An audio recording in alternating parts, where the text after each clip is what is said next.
Welcome to YOUCANIC. Today here on YOUCANIC we got a 2011 Honda Fit, and on this Honda Fit we're going to go over how you would get into the vehicle if your doors were locked, you left the lights on, the battery's dead so you can't get in, or if the battery dies in your remote, right? So you can't get in, you need to get in to jump start the car. This one's a very basic where we have the regular key and you have a standard keyhole here, and you can just put the key in and turn it to the unlock position, and then you can open up the door and to be able to pop the hood to be able to get your car jump started.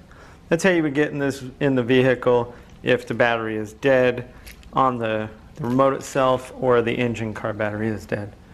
Thanks for watching YOUCANIC, where you can be the mechanic.